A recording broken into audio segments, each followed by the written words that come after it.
નમસ્કાર બાળ મિત્રો, બાલસભાના નવા એપિસોડ માટે રેડી? તો ચાલો. પણ આજે જન્માષ્ટમી છે તો વાત કરશું જન્માષ્ટમી વિશે. આજે આપણે શું કામ સેલિબ્રેટ કરીએ છીએ ખબર છે? કારણ કે આજે લાલાનો, કૃષ્ણ ભગવાનનો હેપી બર્થડે છે. સાચું? ચાલો આપણે એની વાત કરીએ, લાલાની વાત. એનો જન્મ ક્યાં થયો તો ખબર છે? મથુરાની જેલમાં. એના મામા હતા ને કંસ, એને આકાશમાંથી એવું સંભળાણું હતું કે તારી બેન દેવકી છે એનું 8મું સંતાન તને મારી નાખશે. તો કંસને તો બીક લાગી, તો એણે શું કર્યું?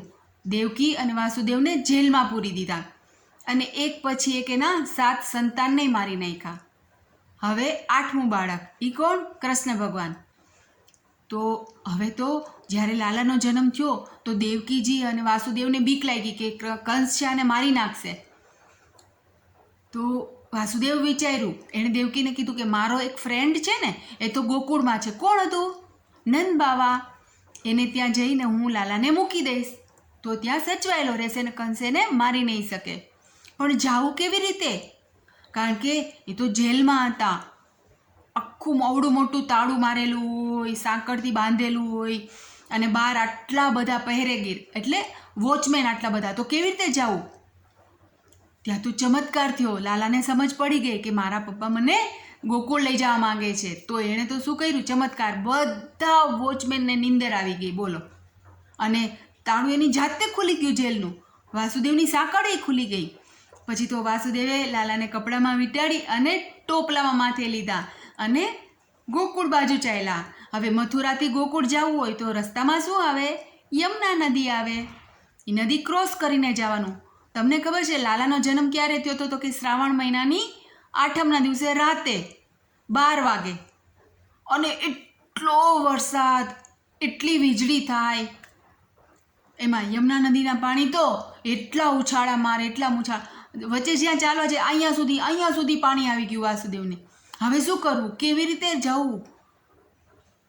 પણ લાલો સમજી ગયો કે આ નદીનું પાણી આટલું બધું શું કામ ઉછળતું હતું ખબર છે? કારણ કે એને લાલાને મળવું હતું.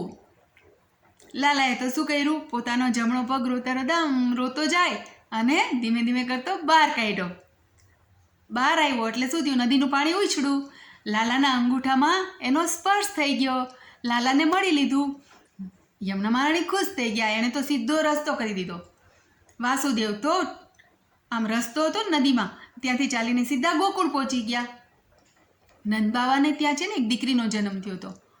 વાસુદેવ શું કર્યું? પોતાનો લાલો હતો એ નંદબાવાને આપી દીધો.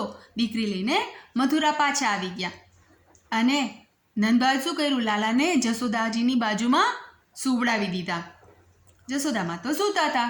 સવારે ઉઠ્યા ત્યાં તો ગોકુળમાં બધાને ખબર પડી ગઈ કે નંદબાવાને ત્યાં તો છે ને લાલો આવ્યો છે. બધા એને જોવા માટે આવી ગયા. કાંઈક ને કાંઈક ગિફ્ટ લઈ આવ્યા અને બધા દોડી દોડીને સીધા નંદબાવાના ઘરે. લાલાને જોઈને એટલા ખુશ. લાલો તો રમતો હતો, પારણામાં ઝૂલતો હતો. બધા નાચવા માંડ્યા, ગાવા માંડ્યા. શું ગાવા માંડ્યા? નંદ ઘેરા નંદ ભયો જય કનૈયા લાલ કી. નંદ ઘેરા નંદ ભયો જય કનૈયા લાલ કી. બધા ખુશ. લાલોય ખુશ, નંદબાવાય ખુશ અને જશોદામાંય ખુશ. હવે વિચાર કરો, કેટલા વર્ષો, હજારો વર્ષ પહેલાં લાલાનો જન્મ થયો. આજે આપણે સેલિબ્રેટ કરીએ છીએ. શું કામ આજે આપણે સેલિબ્રેટ કરીએ છીએ? આપણને શું કામ આટલી ખુશી થાય છે? કારણ કે કૃષ્ણ ભગવાન હતા જેવા, જે પણ નિર્બળ હોય એની મદદ કરે.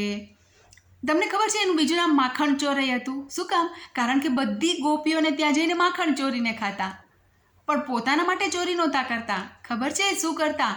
પહેલાં માખણ લઈ લે ને, મટુકી તોડે, માખણ લે અને પહેલાં કોને ખવડાવે? એના જે પણ વાંદરા અને બધા હોય ને પક્ષી, એને ખવડાવી દે. પછી બધું માખણ લઈને એના ફ્રેન્ડ્સને ખવડાવે. કોઈ દિવસ એકલા ન ખાય ને લાસ્ટમાં પોતે ખાય. પછી ગાયોની સેવાય એટલી કરે. ગાયને રોજ ચરાવવા જાય. નાના હતા ત્યારથી ગાયો તો એને ખૂબ જ વાલી હતી. ગાયની આટલી બધી સેવા કરતા કે વાત જવા દ્યો. બધાની મદદ કરે, બધાને આનંદ કરાવે, ખૂબ આનંદ કરાવે. એટલે જ તો આપણે આટલા વર્ષો પછી આપણે લાલાને યાદ કરીએ. સાચું?